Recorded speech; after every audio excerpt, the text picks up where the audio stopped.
Hi hustlers! Usapang bike to work or bike to school tayo ngayon. Paano at bakit nga ba ako nagsimula? At mga tips para sa mas ligtas na pag-bike to work. Dati, grabber ang kasing lagi kong gamit. Kaso sobrang gastos. Pagka naman MRT at jeep, nakakapagod sobra. And time consuming din siya. So naisip ko, bakit hindi ko kaya subukang mag-bike? Ang problema, hindi kasi ako marunong mag-bike. So, syempre, nag-aral muna ako at nag-practice. Medyo mahirap siya since adult na ako nung nag-aral ako mag-bike. May added na factor na nakakahiyang mag-aral. So, lumayo pa ako sa neighborhood namin para lang mag-aral and mag-practice mag-bike. And now, almost 1 year na akong nag-bike to work. Sa akin, Trinx X1 E-Lite na e-bike ang gamit ko. E-bike, so may battery siya at saka may motor and pedal assist. Ibig sabihin ng pedal assist, kailangan ko pa rin na pumadyak para umandar siya.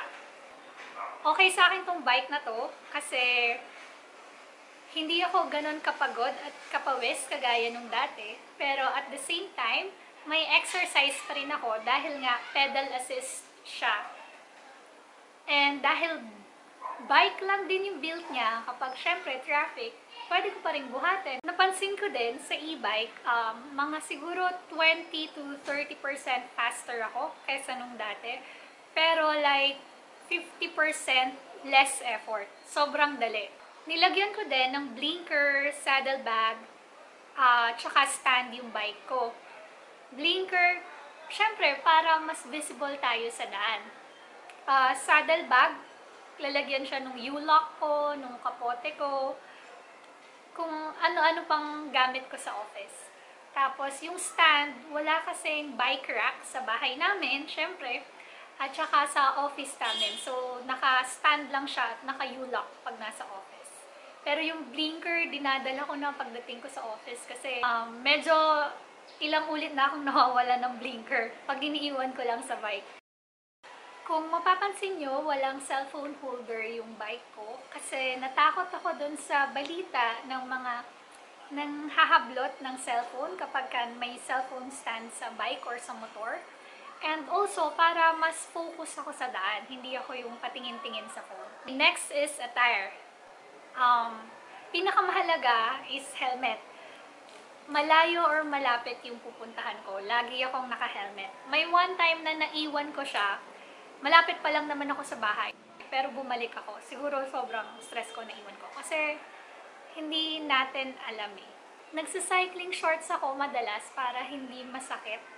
8 to 9 kilometers lang naman yung office ko mula sa bahay. Pero, ewan ko, nasanay na akong mag-cycling shorts. Kapag ka naka-normal shorts lang ako or naka-pants ako, naka-jeans na ako, parang hindi comfortable.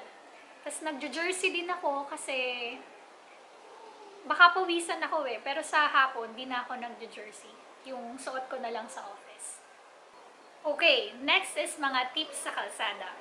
Number 1, blind spots. Kailangan maging aware tayo sa blind spots ng mga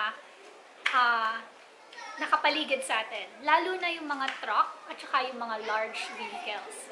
Yung truck, halimbawa, marami akong napapansin pag sa stoplight, kapag nakahinto lahat, may ibang bike na pupunta sa harap ng truck dahil nakastop naman para mauna siya dun sa truck. Delikado yun dahil mataas ang driver seat sa truck, so hindi niya makikita yung mismong nakadikit sa kanya na nasa harap lang niya. So, kapag nag-go, pwedeng maararo yung nasa harap niya.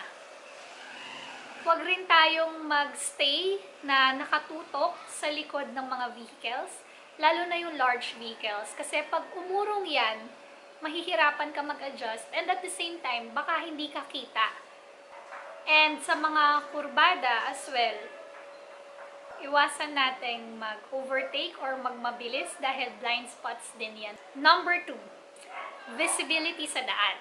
Maliit ang sakop na space ng mga bike. Kaya kailangan nating mas mag-effort para makita tayo sa daan. Kaya nga meron tayong blinkers, reflectorizers, or hand signals. So, dapat wag iwasan natin yung basta-bastang nagle-lane changing. Wala tayo dapat sudden movements dahil baka hindi tayo mapansin ng ibang kotse sa daan. If kailangan talaga nating mag-lane change, huwag nating kalimutang mag-road scanning. Road scanning is basically, titignan mo muna yung pupuntahan mo bago ka pumunta doon para ma-sure mo na safe yung space. Number 3 is focus. Focus ka lang sa daan. Huwag kang mag-earphones, huwag kang makinig ng music, huwag kang mag-waze habang umaandar, huwag kang mag-Facebook live. Number 4 is route familiarity. Alamin mo yung ruta mo. May lubak ba dyan? Binabaha ba yan? Safe ba yan daanan? May malapit ba na bike shop in case masiraan ka? Yung mga lubak, importante yon kasi like ngayon, tag-ulan, baka malubak ka or masemplang ka dahil doon. Number 5 is oras. Mag-allot ka ng oras para sa pagbabike to work mo. Para hindi ka nagra-rush, hindi ka nagmamadali papuntang office. Kasi pag nagmamadali ka, posibleng maging mas aggressive ka sa daan. Number 6 is give way. Pag may nag-stop sa harap mo, mag-stop ka na din. Lalo na kung hindi mo nakikita yung nasa harap ng nasa harapan mo.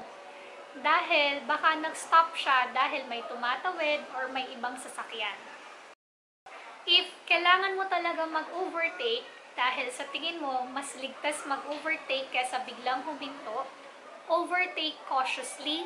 Tapos tayong mga bikes, sa gilid lang tayo dahil mabagal tayo eh. So kapag nasa gitna tayo, mahihirapan yung ibang sasakyan na mag-pass through. Sa kurbada, kapag may magte-turn right and magte-turn left, huwag ka na ring sumingit. Give way na lang kasi baka maipit ka pa. Next is, maging aware ka kung saan ka hihinto. Safe ba yung hinintuan mong space? Hindi ka ba pwedeng masanggi doon? Or kung stoplight yon, nasa tamang posisyon ka ba ng road? Na kapag nag-go, didiretso ka, nasa gitna ka dapat. Kung kakanan ka, dapat nasa rightmost lane ka. Kung kakaliwa ka, sa leftmost lane. Next is traffic rules. Sumunod pa rin tayo sa traffic rules kahit na considered as pedestrian ang mga nagbabike. Huwag tayo basta-basta mag-counterflow, and kung nasa daanan tayo pang sasakyan, sundin natin yung traffic lights na pang sasakyan. Number 9 is patience. Isipin mo na pwedeng magkamali ikaw o yung ibang tao sa daan. Kaya nga dapat focus ka para ready ka para mag-react kung sakaling mangyari to. Pero, wag mong isipin na sinasadya nila yon. Kasi mafu-frustrate ka lang. Isipin mo, ginagawa nila yung best effort nila para wag kang masaktan. Halimbawa, nag-overtake sila kasi ayaw kanilang banggain.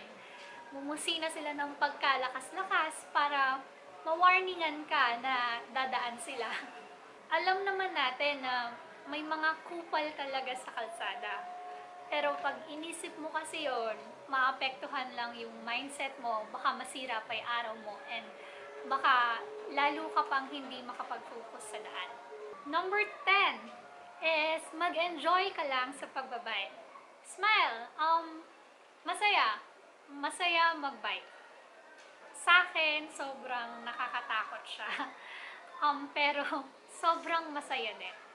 Sana mas dumami pa tayong nagbabike sa daan, and sana maging mas inclusive yung road and yung other road users sa ating mga siklista. And tayo rin sa isa't isa. Kung may comments kayo, kung gusto nyo ring mag-bike to work or may mga considerations kayo sa pag-bike to work, or baka naman nagba-bike to work na kayo and may additional tips kayo, sulat nyo lang sa baba. I'll comment and reply later. Keep hustling!